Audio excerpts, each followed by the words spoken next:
Renan Santos, um dos presidenciáveis. E esse é o início da nossa série Os Presidenciáveis. Então todos os candidatos serão convidados para vir fazer um treino, uma entrevista e poder falar sobre suas propostas e ideias para que esse Brasil seja melhor a cada dia que nós estejamos aqui. Vamos falar um pouco agora de meio ambiente. Transamazônica. Dá para fazer alguma coisa ali? Pelo amor de Deus. Terminar a estrada, você diz? Começar Sim. a estrada. Sim. Porque ali não tem estrada, Sim. tem um terrão. Aquilo não é uma estrada. Sim. Aquilo não dá para ser chamado de estrada. Sim. Sim. Vem desde a parte que a gente pega ela no Nordeste, a Transamazônica. Ela é horrível. Eu também peguei, não os pedaços que vocês pegaram, mas eu peguei uns pedaços horríveis. Calma que eu tô... Detalhe pra câmera, cara. Responder perguntas depois de fazer um esforço físico é sempre mais difícil. A gente tem que usar isso nos debates. Porra! Assim, o que a gente tem que fazer, assim...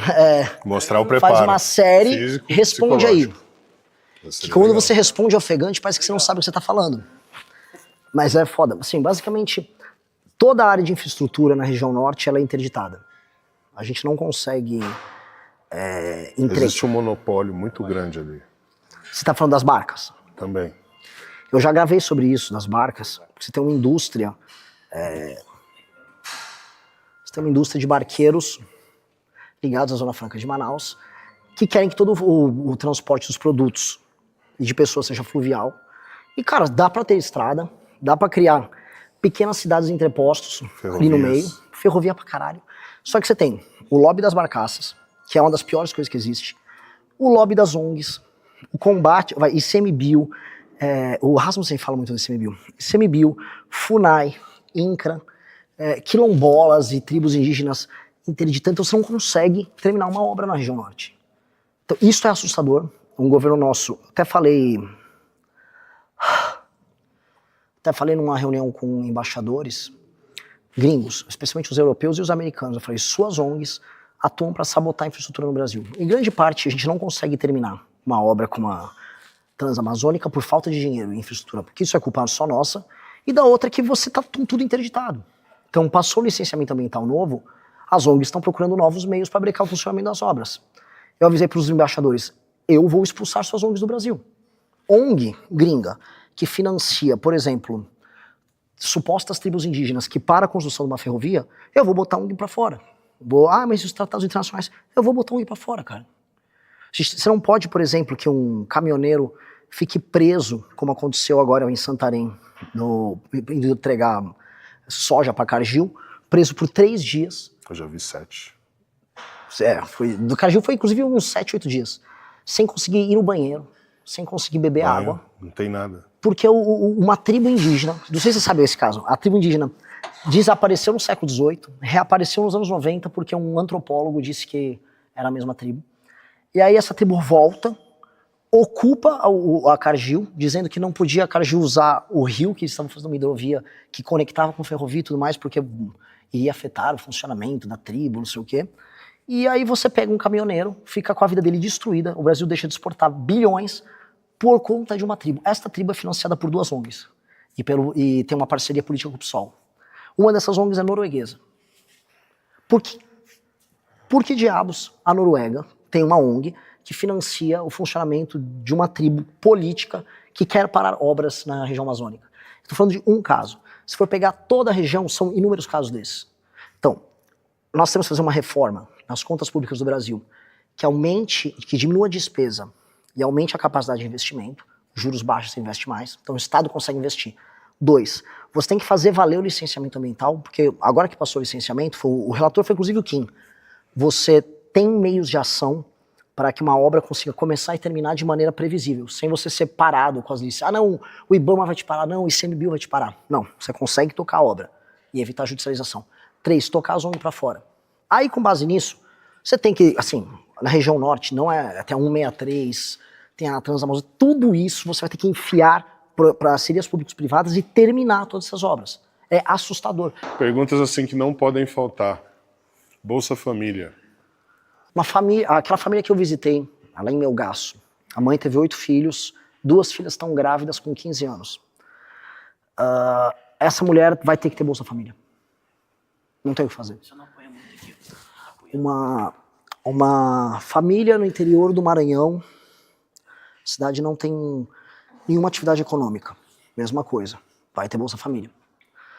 Homem, uma cidade que a cidade tem atividade econômica, 25 anos, tá no Bolsa Família. Eu vou tirar ele do Bolsa Família. Ele aparece no CRAS para pegar o Bolsa Família, eu vou instituir uma frente de trabalho, que são as frentes cidadãs. Ó, tá aqui um trampo 3 vezes por semana, vamos fazer... Encosta a cabeça aqui, ó. Vamos fazer infraestrutura das vias de entrada na cidade, energia elétrica para os bairros afastados. Contrata 4 vezes por semana, bota para trabalhar. Isso aí seria o modelo. O modelo os Estados Unidos fez nos anos 30, quando o Roosevelt assumiu, por causa da crise de 29, empregou 3,3 milhões de pessoas. Então, o homem ou a mulher saudável, especialmente sem filhos, que estão no Bolsa Família, eu vou botar para trabalhar. Famílias, especialmente de mulheres, com crianças. Sim, aí não tem condição. Mantém. Mantém. Porta de saída. Tem que ter porta de saída. Qualquer plano. Agora, sendo bem sincero, para as mulheres com muitas crianças em lugares sem atividade econômica, Não tem, porque ela precisa cuidar do filho. não vai ter muito o que fazer. Só para eu perguntar mais algumas coisas para você com relação a esse problema que nós temos hoje, porque a gente sabe que a escala 6x1 era a escala que a gente usou normalmente no Brasil, agora vai ser 5x2. Nessa escala, a gente tem um benefício para o funcionário, isso eu acho fantástico, mas quem sai prejudicado é o empresário. O que você tem de manobra para poder fazer para beneficiar os dois lados? Eu acho que o funcionário não vai ser beneficiado, ele vai continuar trabalhando 6x1. Simplesmente porque não é possível num país que está ficando mais pobre, que é o caso do Brasil, você diminuir as horas de trabalho e aumentar o valor pago por essa hora de trabalho. Então, o que eles estão propondo é, você recebe o mesmo valor mensal pelo seu trabalho, trabalhando menos. Ora, a demanda por trabalho no sábado vai continuar existindo, a demanda por trabalho formal vai continuar existindo, e as empresas que estão perdendo dinheiro, o juros está muito alto, os impostos estão aumentando, então a margem está menor, elas não vão ter como pagar. Então o que eles vão fazer? Eles vão jogar o trabalhador na informalidade, o cara vai ter um MEI, vai contratar, o vizinho dele, o que está acontecendo muito assim, um restaurante está contratando a carga de hora do cara para o sábado, então um restaurante está falando com o vizinho, eu contrato o seu agora, você contrata o meu aqui, e você faz um cambalacho. O que vai acontecer para o trabalhador? Ele vai trabalhar igual, em alguns lugares até mais. Então não vai haver para as pessoas o efeito que elas estão imaginando, e para as empresas vai haver um aumento de custo. Então a gente vai ficar só no pior dos mundos nisso. Então o que a gente precisa ter? Assim, a gente tinha avisado que isso ia acontecer, alguns setores já estão apresentando isso, supermercados já avisaram, ó, vou ter que mudar, vou ter que contingenciar isso. Restaurantes e bares vão sofrer demais. Os setores que não dá para fazer esse cambalacho, que é a indústria, vão perder contrato, vão jogar o custo para as pessoas, vão sair fora, como vai ter uma diminuição da competitividade, eles vão sair fora de cadeias globais de produção. Então o único caminho, a meu ver, não é nem mexer nisso aqui, que a droga já foi feita, a besteira já foi feita. É a gente criar uma legislação alternativa que permita a contratação por hora de maneira flexível, que é bom para o contratante e é bom para o contratado. Paga-se por hora, acabou. Hã? Paga-se por hora, acabou o problema. Acabou. Igual nos Estados Unidos, igual em vários lugares do mundo, o seu valor, você sabe quanto é a hora desse emprego aqui. Você vai num posto de gasolina nos Estados Unidos, está aqui, ó. É o valor por hora, a pessoa já sabe. Cara, na Suécia, meus amigos, sabem, não, eu fui trabalhar no verão no McDonald's e não sei o quê. Ele falou, eu posso... Tem a terça-feira de manhã toda aberta. Eles, então chama na terça-feira. Agora eu vou falar um pouco de esporte, Renan. Até porque, inclusive, eu já fui um atleta que recebi Bolsa Atleta de 2007, 2008 e 2009. Foram 3 anos consecutivos. Bolsa Atleta Internacional. E o valor era de R$ 1.500. E a nacional era de R$ 800 na época. Conversei com um atleta que recebe a nacional essa semana, o Maurício ainda estava comigo. Campeão brasileiro de arremesso de martelo. Isso, campeão brasileiro de arremesso de martelo, e a nacional está R$ 1.000. Então de 2007 até 2026, você tem um aumento de R$ 200 aí, de reajuste dentro dessa parcela. O rapaz, ele comprou uma bicicleta para fazer entrega, e muito provavelmente, é o que acontece com todos os atletas do Brasil, vai acabar abandonando a modalidade e deixando de explorar o talento dele por falta de condição financeira, entendendo que antes do esporte ele precisa de dinheiro para se sustentar. O que você pode fazer com relação a isso? Primeiro, assim, só fazer uma análise do que você falou, eu vou separar em duas coisas. Você tinha feito uma pergunta sobre esporte como ferramenta social para evitar que a pessoa caia nas drogas, e é uma política, eu acho, muito vinculada às escolas, isso está no nosso plano. E a parte do Bolsa Atleta e a política de incentivo ao esporte de desempenho no Brasil. Que seria a Lei Pelé. Pegar essa parte 2. Essa parte 2 ela é meio assustadora, porque a quantidade de super salários que a gente tem no alto funcionalismo para atividades inúteis, ela é colossal. A gente pode pegar, por exemplo, você tem juiz que está tirando 200 pau por mês, você tem auditor da Receita em lugares que não tem atividade econômica, né, que não tem algo que ser auditado, que fora o que ele ganha com atividades extra, para ser bem elegante, ele já ganhou um salário alto, carreiras que começam com 15, 20, 30 pau por mês, com pessoas que só passaram no concurso. Então, esse tipo de coisa vai ser mexida na nossa reforma fiscal. E aí eu olho também, vou pegar um outro absurdo, o BPC, você deve ter visto o benefício de prestação continuada, que muita gente pega, e hoje você tem um surto de supostos autistas que pegam laudos mentirosos para receber um salário mínimo por mês. Essas pessoas recebem mais do que um Bolsa Atleta, simplesmente por fingirem que são autistas. Não é que não tem autistas que devam pegar, tem, mas tem pessoas que se passam e pegam. Ou seja, se você cortasse as fraudes, você tinha uma política de benefício ao esporte colossal aqui no Brasil. Colossal, com bolsas de um trabalho como tem nos Estados Unidos, universitário, sério. Hoje você tem universidades públicas com centros esportivos toscos. Vou dar um exemplo. A própria USP. Se o Centro Olímpico da USP fosse bem trabalhado, bem tocado, você poderia ter uma área especializada só para os atletas de alto desempenho trabalharem e funcionarem ali. Todo mundo aqui de São Paulo. Hoje não tem. Hoje você não tem você não consegue usar os próprios centros de treinamento que você tem à disposição nas universidades. Nos Estados Unidos, você dá a bolsa para o atleta, e o atleta vai para a universidade e lá ele tem todo o acompanhamento. Você vai ter uma academia dessas numa faculdade. Inclusive a faculdade até ajuda você, se você é um cara que não tem boas notas devido ao extremo talento que você tem ao esporte. Exatamente. A França está fazendo isso para o futebol. A gente está vendo, por exemplo, na Copa do Mundo, a seleção francesa, no fundo, o que a Federação Francesa fez foi montar o centro de treinamento na periferia de Paris. Tem 70 jogadores da Copa, não só franceses, que todos vêm de Paris. E eles vêm de Paris porque eles vêm desses centros formadores. As periferias de São Paulo, Rio de Janeiro, Belo Horizonte, Porto Alegre, tem que ter esses super centros olímpicos federais, em lugares que outrora foram favelas e estão sendo desfavelizados, para você fazer esse acompanhamento. E toda escola tem que ter um acompanhamento esportivo. Teríamos muito mais campeões mundiais e talvez a sexta estrela. É óbvio, só que isso em absoluto não existe no Brasil. Não existe sabe o fluxo para uma carreira? Assim, o estudante ele é reconhecido na escola e é levado para a universidade. Esse ciclo no Brasil não existe. Assim, o cara, eu decidi praticar uma modalidade e seja o que Deus quiser. É americanizar o sistema de... Total. A gente não tem nem campeonato interescolas nos Estados Unidos. De estímulo ao esporte. Se eu não me engano, o futebol americano de faculdade, o college, ele movimenta mais dinheiro que o campeonato brasileiro. Recado que você deixa para todas as pessoas que estão assistindo esse vídeo? Cara, o meu recado de maneira muito clara, a gente enfrentar esse espírito da malandragem, já para pegar tudo, porque foi muita coisa que a gente discutiu aqui, e incutir uma questão de autodisciplina, parece meio maluco, porque a gente acha que no Brasil está tudo inacabado.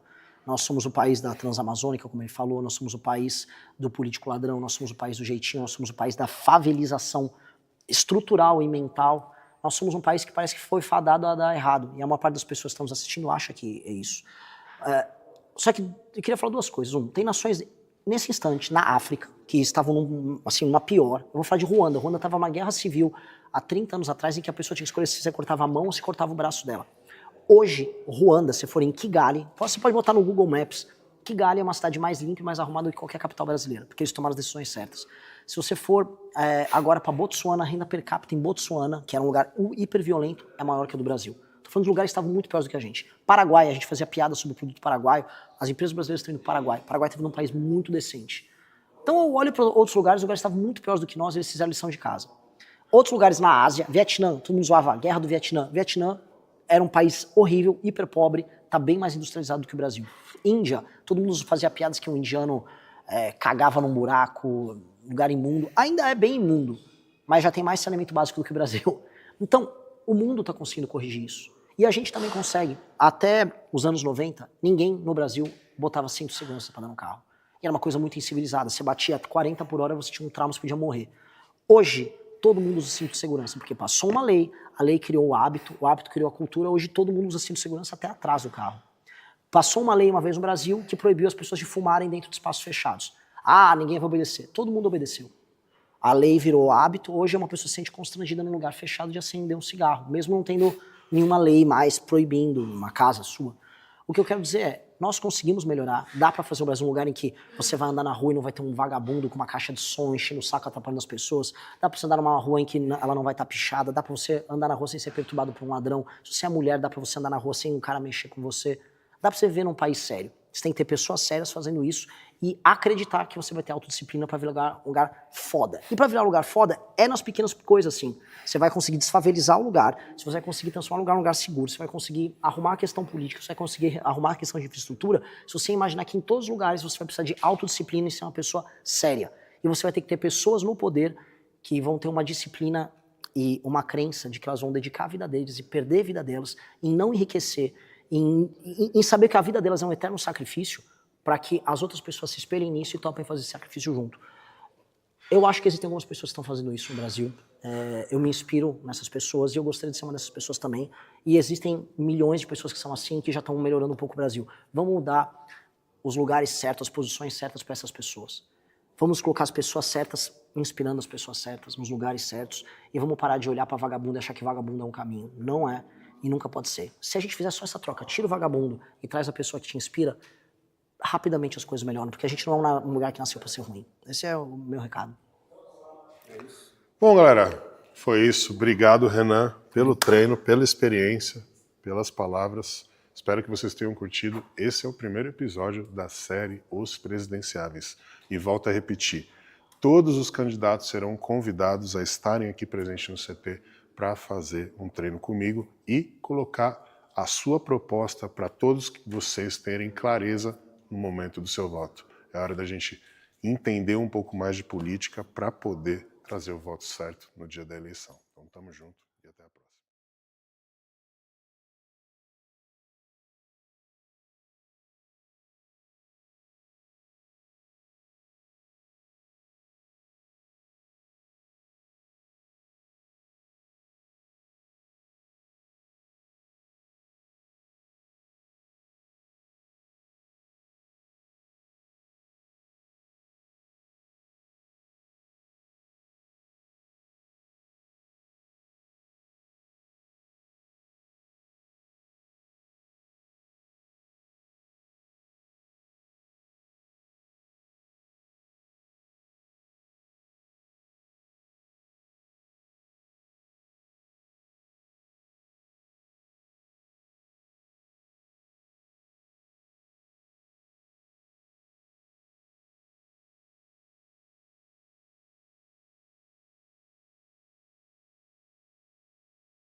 Se eu pudesse contribuir com alguma coisa, entrar com uma política de não incentivo a produtos que são muito industrializados, com muito açúcar, com muito gordura.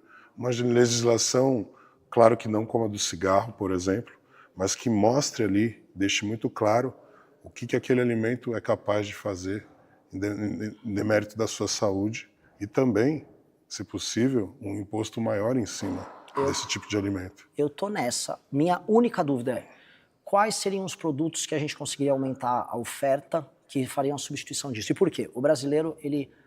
Por exemplo, os americanos que chegaram naquele pico de ficar gordo, eles agora estão cuidando mais da saúde e está aumentando, vamos dizer, os gastos pessoais das pessoas com alimentos mais saudáveis. O americano, ele saiu dessa curva. Sim. Agora é a nossa vez de ficar gordo. Então a gente está comendo alimento vagabundo, industrializado, como se não houvesse E hoje salsicha. É É o maior exemplo e pra disso. tudo. E assim, os doces brasileiros que antigamente... Eles eram doces e tal, mas eles usavam ingredientes normais. Hoje é tudo umas misturebas de coisa industrializada. A comida típica do brasileiro comum no dia a dia ela é um lixo. Uma das piores que possa ter. Altamente industrializada. A questão é como dar escala na produção de alimentos saudáveis para que as pessoas comam esses alimentos saudáveis. Essa é a minha grande dúvida. Porque, no geral, se a pessoa vai num restaurante por quilo, por exemplo, ela come bem. O restaurante por quilo no Brasil é muito diversificado, mais do que a média do mundo. Você tem muita hortaliça, verdura, fruta. Mas a pessoa em casa, ela come... Mas você tem um alto custo em cima de um... Tem. Então, como a dúvida nossa é só como você permitir que a pessoa tenha acesso a proteína boa, a alimentos que sejam fáceis de produzir e que estejam baratos para que a pessoa não incorra nesse industrializado. Porque taxar o industrializado, taxar a comida lixo, eu acho que é obrigatório. Porque existe uma correlação direta entre a comida lixo e essa pessoa tá gorda, e essa pessoa ir parar num SUS da vida. Por causa dessa gordura. Assim, esse é o grande problema de saúde do Brasil. Ainda falando de saúde, a gente ainda tem esse impasse muito grande com relação ao aborto. Qual que é a sua opinião? Eu acho que a legislação atual ela é suficiente. Eu acho que tem essas campanhas feministas para liberar o aborto, e a maior parte da população brasileira é cristã e acha isso assassinato. Agora, a legislação atual, ela prevê 3 casos em que a moça pode abortar. E por mais que exista um argumento religioso, eu acho que uma mulher que sofreu um estupro, ela está numa posição em que ela possa Escolher, que ela tem o direito de escolha. Outra é o risco de vida para a mãe, o que é extremamente razoável. Sim. E outro é o feto, que foi uma decisão do STF, é o feto anencéfalo, em que a criança, ela não vai ter cérebro. Então, meio que o cérebro é atrofiado, ela não vai viver. O que eu acho razoável. Acho que é uma legislação tão boa, nesse sentido tão razoável, que ela nem deveria ser objeto de discussão. Ela contempla o brasileiro conservador que acha que não quer o aborto, e os casos excepcionais que uma moça, foi estuprada, ficou grávida, imagina o trauma dela a vida inteira. Eu acho que não deveria ter uma discussão sobre isso, porque acho que a legislação brasileira já é muito boa. Então, quem fica discutindo a hiperlegalização do aborto, eu acho que está só... Sabe querendo gerar conflito social. Acho que é uma discussão tão infantil, porque se fosse você, a moça vai correr o risco de vida, ela vai morrer com essa gravidez. Tem várias moças que passam por isso. E está proibido, ela... Seria uma discussão séria sobre risco de vida, mas não é sobre isso. A discussão, assim, é se o SUS... uma moça acabou com o namorado dela não tendo uma relação protegida, se o SUS vai ficar transformando aquilo num processo em escala industrial. E as pessoas acham isso perverso. Então, eu acho que é uma discussão, a meu ver, que não deveria estar acontecendo. Acho que é uma perda de tempo em termos de política pública. O imposto sobre fralda, o que você vai fazer com isso, Renan? Eu não sei qual é a alíquota de imposto sobre fralda. É uma boa pergunta, porque se assim, as famílias de classe média, o gasto que eles têm com fralda é assustador. Eu tô entendendo disso agora, cara. Assustador. Tô passando por isso, cara. É muito difícil. E assim, a população não está tendo menos filhos hoje em dia, bem menos filhos. E esse é um problema gigantesco. E uma das coisas que várias nações estão discutindo é como tirar o custo de ter um filho. Tem certos países que quanto mais filhos você tem, menos impostos você paga. Que eu acho que isso faz sentido. Mas mesmo assim eles vão abaixar a natalidade. A questão é que tem um custo muito grande adjacente. Vamos dizer, você vai botar o Conan numa escola particular. Hoje os preços estão assustadores de uma escola particular. Os preços estão cada vez mais impagáveis. Eu fui ver a escola que eu tinha estudado quando eu era criança, que eu nem sei como meu pai pagava. Hoje, proporcionalmente, os preços estão assustadores. Assustadores. E se você é uma pessoa de classe média, você não vai comer mais em restaurante, sua vida vai estreitar muito se você quiser dar uma criação boa para os filhos. Falando já em educação, o que você tem de proposta, principalmente quando você fala de universidades federais e dessa anarquização que está acontecendo com as faculdades? Eu fiz faculdade pública, eu não fiz uma federal, eu fiz uma estadual que é a USP. E meio que já era assim, né? A ideia de um lugar livre, que a galera fica fumando maconha, faz Politização o que quiser, ali. altamente politizado. Mas a que eu fazia, o nível da politização era mais alto no sentido positivo. Eu mesmo fundei um partido acadêmico lá, deu para disputar eleição, deu para ganhar a eleição contra a esquerda. Então é um pouco diferente do resto do campus da USP. O problema é o seguinte, a politização ficou tão arraigada que você não consegue imaginar o que é uma universidade pública sem ser uma universidade pública de esquerda. Eu visitei algumas em Santa Catarina, especialmente na parte mais de exatas, em que a coisa é muito legal. Você tem projetos super legais, e a real é que boa parte dos projetos bons, em termos de pesquisa no Brasil, boa parte não, a maioria, vem da universidade pública. Então a gente não pode jogar o bebê com a água do banho fora, né? Então você tem boa parte das pesquisas em áreas matemáticas aplicadas saindo de lugares, Unicamp. Sim, se a gente pegar mesmo a ideia lá da pele de tilápia para queimadura. Muito bem lembrado. Isso vem da pesquisa pública. O que eu acho que tem que fazer? Que a China foi para esse caminho, o Japão já tratou disso há muito tempo. Vamos investir em exatas e biológicas. Vamos investir apenas naquilo que vai aumentar a produtividade do brasileiro. Então, eu preciso investir em programação, eu preciso linguagem, tudo que envolva a área de tecnologia, que nos Estados Unidos chamam de STEM, toda a área de STEM, e isso envolve pesquisa em engenharia genética, na parte de agricultura nossa, de ter, por exemplo, criação de inteligência artificial voltada para o banco genético brasileiro, para a produção de mudas e espécies para a gente plantar e crescer. Tudo isso vira dinheiro no final. Então vamos investir muito nisso. Geologia para a parte das terras raras. O Serjão vai ficar todo frio, mas é verdade, tem que ter muito investimento em geologia, química aplicada, toda a área de pesquisa para a gente fazer processamento na área de terras raras. Mete grana nisso. Agora, se o cara quer ser um advogado, cara, o Brasil é o país que mais forma advogado do mundo. Se você fizer isso, você tira o Brasil do terceiro mundo e ele joga ele para uma superpotência mundial. Isso, que é o nosso plano. Eu falo para todo mundo, o Brasil precisa virar um super país em 30 anos. O financiamento para as unisquinas, que tem muito unisquina por aí, que é a fábrica de vender diploma que não tem qualidade, não vai ter financiamento público para unisquina. Porque no fundo eu tô financiamento só o endividamento do cara, o cara não tá pedindo nada. Então corto o financiamento para unisquina, mas dou o financiamento para faculdades boas, com notas boas, que aí sim, que estejam fora desse hall de cursos que o Estado tem que investir. Aí a gente dá um financiamento para a pessoa faz o curso dela. De resto, o Estado vai investir nas áreas que vão gerar renda para o Estado brasileiro. Ponto. Cotas. Totalmente contra. Qualquer uma. Todas. Inclusive social, e aí eu vou falar qual é a solução que eu dou, que eu acho que é do cacete. Imagina o seguinte, você tem uma escola pública, você tem os rapazes e as moças mais talentosos na escola pública. Se eu detectar na escola pública, eu for fazer provões anuais em todos os anos, anuais todos os anos é repetitivo, mas fazer provões anuais, eu vou separar quem são os melhores alunos e que estão tendo o melhor desempenho escolar, eu já vou dar uma bolsa de estudos para essa criança nas melhores escolas dos municípios dos estados dela. Então, se tem um menino no interior do Maranhão que está tendo um desempenho mais alto, passou no provão, eu vou te matricular na melhor escola da tua região e ainda vou dar uma bolsa em dinheiro para a sua família, para que você vá arrumado para a escola, vá com dignidade. Eu dou um prêmio para a sua família e aí esse aluno vai concorrer em igualdade de condições. Então, todo ano vamos ter os provões. Então, antes de eu mandar uma cota pro cara, que o cara basicamente teve um ensino horroroso o tempo todo, aí, não, você é um quilombola, toma aí uma cota. Eu acho isso absurdo. Não, vamos treinar você, vamos te capacitar, você vai concorrer em igualdade de condição, você vai estudar numa escola particular e eu vou te pagar. Sabe qual é a melhor coisa? É mais barato eu fazer isso do que eu entregar pé de meia, que é esse programa horrível e que o aluno recebe uma grana só para ter frequência na aula. Quem disse que ter frequência na aula garante que o aluno está aprendendo na aula? Se você tivesse ainda a cobrança da nota que não existe, não tem. Então, assim, tá indo bem? Muito bem. Você é um aluno que é especial, você vai passar numa faculdade boa? Eu estou te dando a bolsa agora. Então, eu estou preparando o cara já na base. Então, se essa criança é uma criança negra do interior do Maranhão, cara, tá estudando, tá indo bem? Passou no provão, as aulas estão boas, tá bem disciplinado? Toma uma bolsa na melhor escola.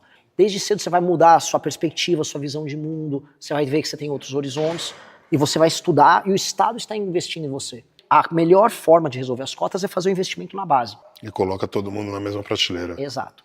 Vai tirar as notas boas, vai passar no vestibular, pronto. Com o mérito dele. Se não passou, paciência. Aí ele não teve capacidade, porque o Estado investiu nele. Você sabe qual o perfil do jovem que entra pro crime? Se você pensa assim, se você fosse detectar, na série que os garotos hoje têm, sei lá, na 7ª série, tem 13 e 14 anos, quais são os indicadores que você veria para medir que um garoto, esse aqui vai entrar pro crime? Se você pudesse olhar, bater o olho. Falta de escolaridade. Ou seja, tem um desempenho escolar ruim, bate. Falta de escolaridade. Falta de oportunidade de trabalho, coisa que hoje no Brasil ainda nós temos um problema. Sim, porque é uma escravidão de crianças. Escravidão de criança. Então, assim, é um tipo de situação que eu acho que realmente o jovem tem que estar ali sendo estimulado a trabalhar de uma maneira, talvez não como um trabalho normal, mas em um trabalho efetivo, um jovem aprendiz ali, um estagiário, e esse estágio ser remunerado para que ele se sinta estimulado a estar continuando a trilhar um caminho através do trabalho. E como é que é a casa dele? Geralmente a casa é muito precária, a ausência de mãe ou de pai ou dos dois. Sim, especialmente do pai. Mãe solteira. Tem um estudo da GV, 80% dos meninos que vão parar na FEBEM não tem a figura paterna. E quando tem a figura materna, a correlação é bem menor. Ou seja, falta de pai, falta de autoridade masculina que gera autodisciplina, que é aquilo que a gente estava falando no começo. A falta de autoridade paterna faz com que a mãe tenha que trabalhar e que não tenha um acompanhamento real, esse garoto fica descontrolado. Ele vai ter um desempenho pior na escola e ele, como ele não tem referência masculina, ele é indisciplinado, ele briga com as pessoas e ele é facilmente cooptado por grupos de homens que vão oferecer para ele um pertencimento. É aí que esse cara é cooptado. Uma das coisas que a gente precisa fazer na escola, e aí entra coisas que vão desde atividade física a acompanhamento. Eles precisam de homens de referência. E este é o grande problema das escolas mais humildes. O ambiente escolar hoje é um ambiente em que não existem tantas referências masculinas para os rapazes. E a maior parte das famílias que não tem um pai estão nas periferias. E aí você vai entrando nesse ciclo. Então, esses meninos, eles ficam altamente indisciplinados, apresentam um desempenho muito inferior, e aí eles são a massa de manobra que é copiada pelo crime, porque o crime está na porta da escola cooptando eles. Vai vender uma droga, depois chama ele para vender para fora e tal. A gente tem que ter uma política, a gente vai desenhar, vai ser o nosso programa, que na escola ele tem que ter ídolos e referências, assim, o puta professor de educação física, que em geral costuma ser. Você já viu tem vários filmes americanos que o garoto tá na escola e tem aquele cara que tá, ou o professor de educação física ou o treinador de basquete, que vira o guru dele, ou até o cara da limpeza. Sim. Este cara precisa existir para esses meninos. Você tem que ter a referência do cara que vai pegar o garoto problema e, cara, vem aqui, vou te dar uma assistência, vamos fazer alguma coisa. Aí tem que dar o treinamento profissional e o treinamento esportivo. Quando você direciona essa energia desse cara para a atividade física, e a atividade física dá autodisciplina para ele, você revoluciona esse moleque. Assim, se a gente salva o cara dos 15 aos 30... Tá salvo de verdade. Tá salvo. O crime não vai ser cometido, porque é muito difícil você pegar um criminoso violento que vai ter aquele impulso com 45 anos. E, Renan, quando que surgiu esse sonho de você se tornar presidente? Essas coisas, não, assim, para mim não surgiram como... Eu nunca me visualizei dessa maneira, mas eu sempre tive uma ambição muito grande em fazer coisas grandes e não aceitar que o grupo ao qual eu pertenço perca. Sempre foi assim. Por exemplo, eu nunca fui um grande jogador de futebol no colégio, mas eu sempre estava no time, eu era organizador do time, tinha que ser meio que o capitão do time. Se tinha feira de ciências, eu tinha que organizar porque o meu grupo tinha que ganhar. Eu sempre fui muito competitivo. Quando eu levo isso pro campo da nação, eu acho que é como se o Brasil fosse é aquilo que eu te falei, uma das maiores nações do mundo, potencialmente. O Brasil é para ser uma das 5 maiores nações do mundo, e a gente não entrega por falta de liderança. Aí eu vejo o nível dos líderes nossos, eu vejo as prioridades, eu falo, cara, isso aqui é um negócio horroroso. Então quando eu montei o MBL, eu montei junto com o Kim, com os rapazes, como um ato de raiva para destruir esses líderes que eu não gosto. Foi bem assim, a gente surgiu destruindo a Dilma Rousseff. Até que chega um momento que a gente percebeu, pô, mas não adianta eu ficar só batendo se eu não propor nada. E aí eu organizei o grupo pra gente fazer essa proposição. Só que quando o grupo ficou pronto, o partido ficou pronto no final do ano passado, eu nunca me coloquei, eu falava, vou lançar o Danilo Gentili pra presidente. Aí o time virou, cala a boca, sempre foi você. Como sempre fui eu? Não, sempre foi você, cara. Você é o cara que planejou isso tudo. Eu fiz os livros, eu fiz a estrutura, eu sempre fui o cara do bastidor. Não, você tem que largar de ser Você covarde. arquitetou tudo. Sim, Renan, sempre foi meio que você e você nunca percebeu. Aí eu, tá bom, então vambora. E aí eu comecei, eu nunca fui candidato a nada, mas eu sempre fui uma liderança que planejou tudo. Peito sempre posturado, tenta ficar mais alto. Tá. Cola o quadril no banco. Agora você não vai chutar, você vai carregar o peso. Tá. Até minha mão, carrega. 3. Pô, fazia tudo errado. Eu dava um chute mesmo, né? Você tem que dar um chute quando você está usando o máximo da sua capacidade. Aqui eu não quero o máximo. 1, 2, 3. De novo. 1, 2, 3. Não parado. Cadência. Sai devagar de lá de baixo, sem explosão. Assim, guerreiro, é outra parada. Sente música. Mais. 2. 1. Trabalho mental, consciência. Inspira, expira. Toda vez que você for subir, peito cheio. Quando você vai descer, desce soltando ar. Realmente quando eu fazia, é o lance da explosão, você dá o chute, né? Mas isso não, você realmente não faz o exercício, o movimento completo? Não. É uma estratégia de treinamento quando você está usando grande capacidade de força. Aí sim você tem que fazer um movimento mais explosivo até para poder gerar força suficiente para vencer a gravidade.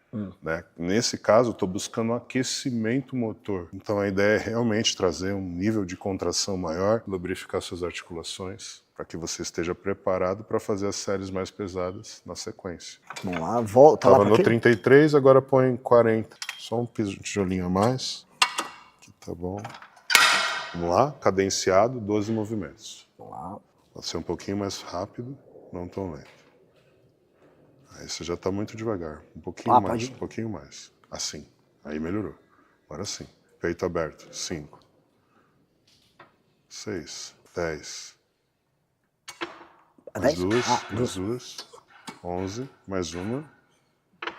12. Perfeito.